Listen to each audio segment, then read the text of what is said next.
ये लीजिए, आप ना ये कंबल ओढ़ लो, ठंड बहुत हो रही है। एक सेकंड रुकियो। अच्छा ये बताओ, आपने कुछ खाया? कौन है ये पागल औरत जो मेरे घर के सामने बैठ के इस बुड्ढे की मदद कर रही है? इसकी इतनी हिम्मत। नहीं बहन जी, मुझे 2 दिन हो गए खाए, मुझे खाना।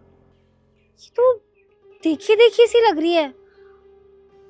ठीक है, आप यहीं रुकिए, मैं आपके लिए खाना मंगवाती हूँ। हाँ, ये तो सुनीता है जो हमारे घर पे नौकरानी का काम किया करती थी। लेकिन ये यहाँ क्या कर रही है? पूछती हूँ इससे। सुनीता!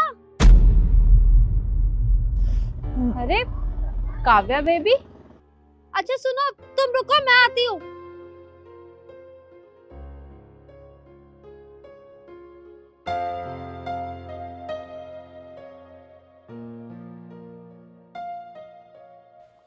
और सुनीता, पहचाना मुझे? हाँ काव्या बेबी, पहचान लिया मैंने। पर आप यहाँ कैसे?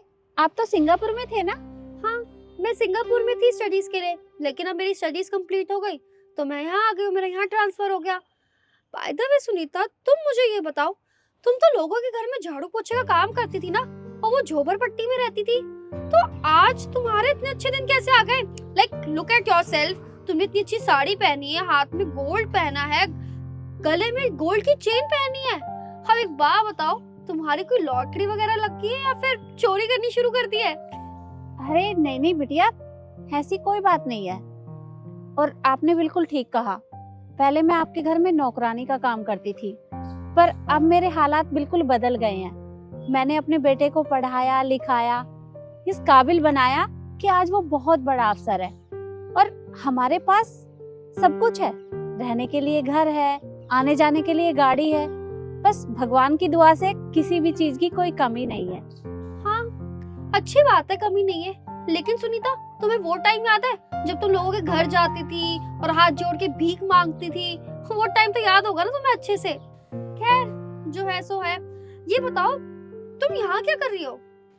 अरे कुछ नहीं बिटिया, वो बस मैं इन्हें कंबल देने के लिए आई थी, क्योंकि ठंड बहुत हो रखी है और इन्हें भूख भी लगी है, तो मैंने सोचा इन्हें खाना खिला दूं। बे ओए, एक बात ना कान खोल के सुन ले मेरी, उसकी मदद करने की ना कोई जरूरत नहीं है। और बुड्ढे, तुझे समझ नहीं आ रहा क्या मैं क्या कह रही हूँ? मेरे घर के सामने आके बैठ गया, चुपचाप से ना निकल जा यहाँ से, वरना ऐसे थप्पड़ मार के बाहर निकालोगे ना, कल ठिकाने आ जाएगी तेरी। अरे बिटिया, ये क्या कर रही है तुम?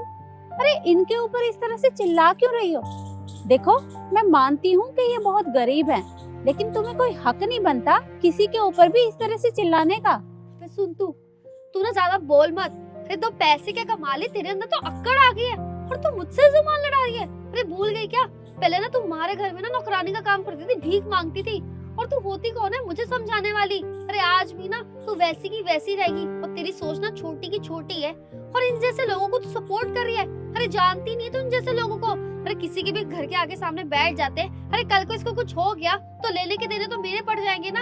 और कोई गाड़ी आ गई, किसी गाड़ी के नीचे आ गया, ये कुछ हो गया इसको, तो तू जिम्मेदारी उठाएगी इसकी? और बुड्ढे तू, देखो समझ नहीं आ रहा क्या? कितनी बारी बोलूं, नहीं जाएगा क्या ऐसे? ओ बहन जी, आपने खाने के लिए बोला था, कुछ खाने के लिए मंगा दो ना। हाँ हाँ, आप रुकिए, मैं मंगवाती हूँ। बे ओए, सोचो भी मत कुछ करने का, समझी? ये मेरा घर है, और मेरे घर के सामने ना आके कोई भी नहीं बैठा कर, समझी तू? देखो बिटिया, मैं इतनी देर से देख रही हूँ, आप हमारे ऊपर चिल्लाए जा रही हो। सबसे पहली बात तो ये कि मैं पहले आपके घर में नौकरानी का काम करती थी, अब नहीं करती। और दूसरी बात ये कि मैं इन्हें यहाँ बिठाकर खाना खिलाऊंगी, और मैं भी देखती हूँ कि मुझे कौन रोकता है। अच्छा, मतलब तो पैसे क्या कमा लिए तो तेरे अंदर इतनी अक्कड़ आ जाएगी? अरे भूल मत अपना पुराना वक्त। और तुम जैसे लोग ना होते ही ऐसे, तुम्हारी सोच ना छोटी की छोटी रहती है। पैसे तो कमा लेते हो, लेकिन सोच बड़ी नहीं कर सकते हो। और तेरे को पता नहीं है जैसे लोगों का, जितना सिर पे चढ़ाओगे ना, ऐसे लोग उतना ही सिर पे चढ़ते जाते हैं और उतनी मदद मांगते रहेंगे। अरे इसलिए कह रही हूँ, चुपचाप से ना यहाँ से चली जाओ, वरना मेरे से बुरा कोई नहीं होगा, समझी? और थोड़ी देर में ना इस घर के ओनर आने वाले, तो जानती नहीं कितने बड़े बिजनेसमैन है। मैंने तेरी कंप्लेंट कर दी ना, तो धक्के मार के ना तुझे अंदर करवा देंगे, समझी? तो ठीक है बिटिया, अगर यहाँ के ओनर आने वाले हैं तो मैं यहीं रुकती हूँ, क्योंकि मैं भी अब उनसे मिलकर ही जाऊंगी और मैं भी देखती हूँ कि इन्हें यहाँ से कौन हटाता है। अच्छा, मतलब ऐसे नहीं सुधरेगी तू। कोई बात नहीं, अभी बुलाती हूँ मैं सर को। जब वो यहाँ आएंगे ना तभी तेरी अक्ल ठिकाने लगाएंगे वो।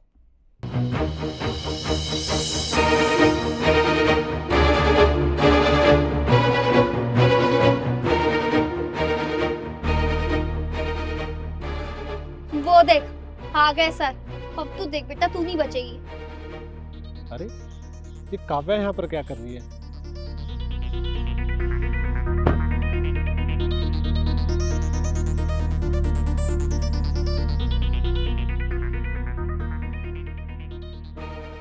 काव्या, ये क्या हो रहा है यहाँ पे? अरे सर देखिए ना, ये बुढ़िया मेरे घर के सामने बैठ के ना इस बुढ़े की मदद कर रही है, और जब मैंने उसको हटाने के लिए बोला तो आगे मेरे से ही जुबान लड़ा रही है। तो सर आप प्लीज इनको समझाइए ना, यहाँ से भगाइए 2 थप्पड़ मार के। काव्या, ये किस तरीके से बात कर रही हो तुम? तुम्हें पता है, अगर ये चाहे ना तो ये इनको यहाँ पर भी खाना खिला सकती है, और हाँ, अगर ये बोलेंगी ना कि इनको घर के अंदर खाना खिलाना है तो वो भी हो सकता है। ये कुछ भी कर सकती है। सर आप ये सब क्या बोल रहे हैं, मैं समझी नहीं। अरे आप इस बुढ़िया का क्यों साथ दे रहे हैं सर? आप जानते नहीं हो, हमारे घर में ना झाड़ू पोछे का काम करती थी। अरे नौकरानी थी, इसकी ना औकात नहीं है हमारे सामने खड़े रहने की भी, और आगे हमसे ही बहस कर रही है। देखिए सर, आप प्लीज इसको यहाँ से भगाइए। अरे काव्या, बस करो। बदतमीजी पे बदतमीजी करे जा रहे हो।